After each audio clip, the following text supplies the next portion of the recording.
Muy buenas. He estado un poco ausente últimamente y por desgracia va a seguir siendo así hasta dentro de unos 3 meses. Tengo varios proyectos personales que se me juntan en esta época y entre eso, el trabajo y otras cosas, la verdad es que tengo muy poco tiempo últimamente. Así que iré subiendo vídeos cuando pueda, pero no os prometo mucha continuidad. Como digo, dentro de unos 3 meses volveré a vídeo por semana. Bueno, centrándonos en el tema. Hace tiempo hice un vídeo respondiendo a la primera prueba de la famosa serie de Dallas, 50 pruebas de que Dios no existe. La intención era ir respondiendo a cada prueba a medida que las fuera sacando, porque estaba haciendo una especie de remake de sus pruebas antiguas. Pero viendo que no ha vuelto a subir ninguna más y tiene pinta de que va a seguir así, hoy voy a hacer el vídeo definitivo respondiendo a todas sus pruebas. Y lo voy a hacer de una manera sencilla porque no hace falta una apologética profunda para rebatirlas. ¡Vamos allá!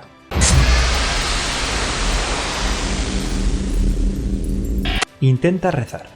Aquí dice que si juntas a muchas personas para orar en favor de que se cure el cáncer, no pasará nada. Pero las oraciones no son una solución mágica a los problemas.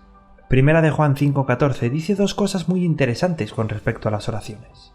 Dos detalles que, por cierto, Dallas no tiene en cuenta. Y esta es la confianza que tenemos con él, que le podemos pedir cualquier cosa que esté de acuerdo con su voluntad y él nos escucha. Primero, tiene que estar de acuerdo con su voluntad. Y curar las enfermedades ahora mismo no está de acuerdo con su voluntad. Él ha planeado una manera y un tiempo para hacer esto y ese tiempo todavía no ha llegado. Segundo, la parte final no dice y él nos responde, sino y él nos escucha, lo que significa que no nos tiene que responder a todo que sí. A veces la solución que nosotros creemos no es realmente la mejor. Por eso, aunque Dios siempre responde, no lo hace siempre con un sí.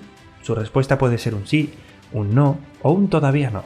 Sea como sea, Dallas podría objetar que no le gusta la respuesta de Dios en este caso, pero relacionar esto con su inexistencia es simplemente absurdo.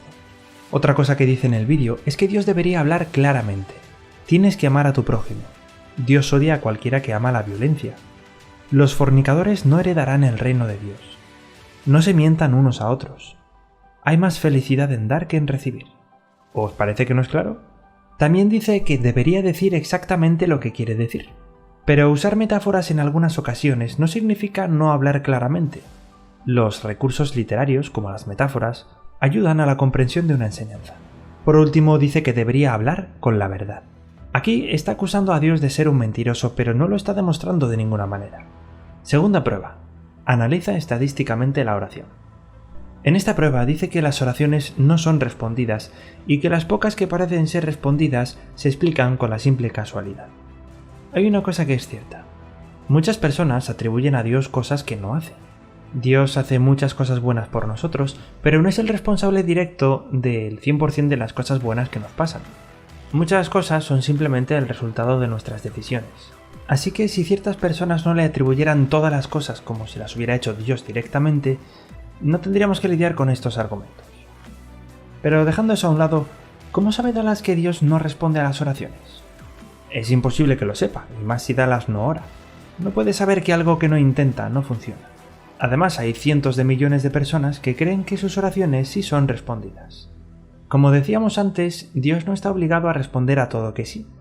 Así que incluso las oraciones que parece que no han sido respondidas, puede que sí se hayan respondido, pero la respuesta sea diferente a la que uno pensaba. El punto es que es imposible para Dallas saber lo que afirma en el vídeo. Y lo que se afirma sin pruebas puede ser desestimado sin pruebas.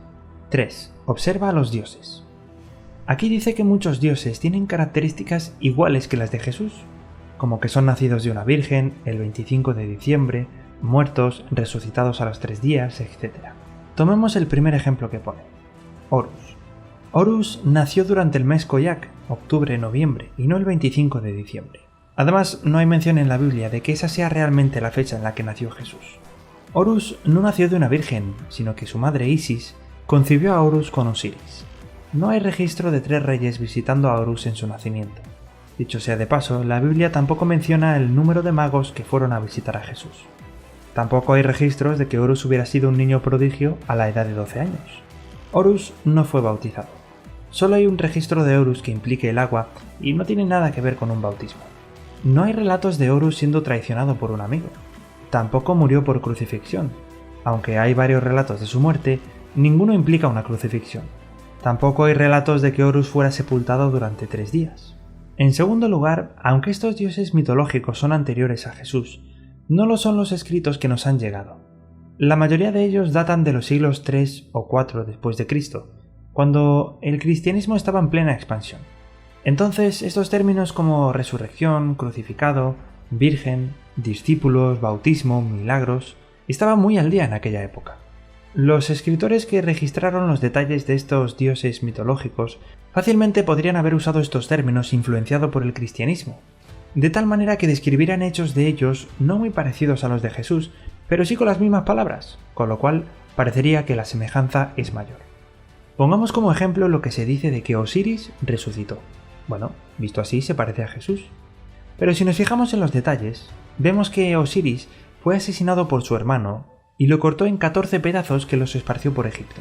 Después de eso, Isis juntó las partes y lo devolvió a la vida. Esto no tiene mucho parecido con la resurrección de Jesús. Jesús volvió a la vida como un ser glorificado, Osiris como una especie de muerto viviente. Así pues, como dicen los expertos Habermas y Licona, el retorno de Osiris a la vida no fue una resurrección, sino una zombificación.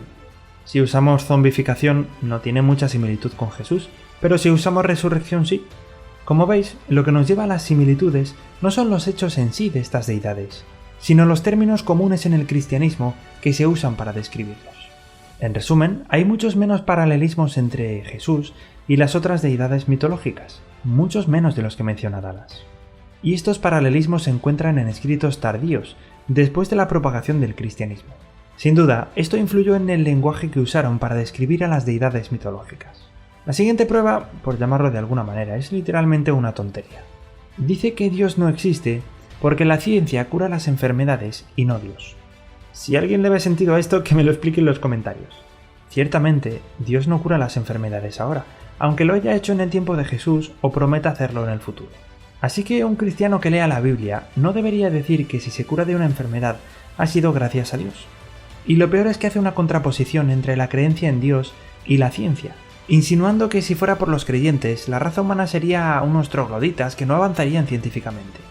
Pero para la información de Dallas, muchos hombres responsables de los mayores avances científicos, como Francis Bacon, Galileo, Kepler, Pascal, Boyle, Newton, Faraday, Mendel, Pasteur, Kelvin o Clerk Maxwell, fueron teístas. La mayoría de ellos, de hecho, eran cristianos. La siguiente prueba se titula Lee la Biblia. Bueno, es un buen consejo. Lástima que Dallas no lo haya hecho. Dice cosas como que la Biblia manda matar a quienes hacen cosas malas. O sea que está intentando aplicar la ley mosaica a nuestros tiempos, cuando lleva 2000 años abolida. Dice cosas como que Dios no creó los cielos y la tierra, sino que fue el Big Bang, cosa que no es excluyente porque Dios pudo haber creado el universo mediante el Big Bang. Dice que no hay pruebas de un diluvio cuando eso es falso, etc. No hace otra cosa que sacar de contexto un libro que no ha leído para criticarlo. Y en el mejor de los casos demostraría que Dios no es un ser bueno, pero nunca un ser inexistente. Para la siguiente prueba, habla del plan de Dios. De nuevo, esta prueba vuelve a ser consecuencia de algo que no deberían hacer ciertos cristianos. Si no dijeran cosas como esta persona murió porque Dios lo llamó, cosa que no está basada en la Biblia en absoluto, no tendríamos que lidiar con estos pseudoargumentos. Entonces, Dallas dice que Dios lo planeó todo, y se apoya en Salmo 139:16, cuando este versículo para nada dice eso. Así que coge un versículo y se inventa un significado que no tiene para así crear una contradicción entre el plan de Dios y el libre albedrío. Y ya está. Toda su prueba número 6 está basada en una malinterpretación de un versículo. En la penúltima prueba, Dallas cuenta la historia de Santa Claus y dice que es absurda. Y luego relaciona esto con Dios diciendo que la historia de Dios es igual de absurda. Me gustaría decir algo más, pero frente a un vídeo de 8 minutos en el que lo único que hace es una falacia de falsa analogía, poco puedo añadir. En cuanto a la última prueba, las experiencias cercanas a la muerte, dice que quienes viven experiencias cercanas a la muerte donde abandonan sus cuerpos y cosas por el estilo, básicamente están drogados. ¿Y ya? Vamos a ver. ¿Qué tienen que ver estas experiencias cercanas a la muerte con el cristianismo o con la existencia de Dios? Nada. Entonces, dando una explicación simplista a las experiencias cercanas a la muerte, que tampoco digo que esté de acuerdo con ellas, no se puede demostrar la inexistencia de Dios con ese argumento. Y eso creo que es lo peor en esta serie de Dallas, que ninguna de sus pruebas se enfoca directamente en la inexistencia de Dios. En el caso de que tuviera razón en todo, podría decir que Dios es injusto, que es malvado o que la Biblia es una tontería, pero nunca que Dios no existe. Miento. Lo peor de esta serie es que aún viene gente al canal convencida de que Dallas ha demostrado la inexistencia de Dios, cuando sus pruebas son literalmente absurdas. Hasta aquí el vídeo de hoy. Espero no tardar mucho en subir el siguiente y nos vemos.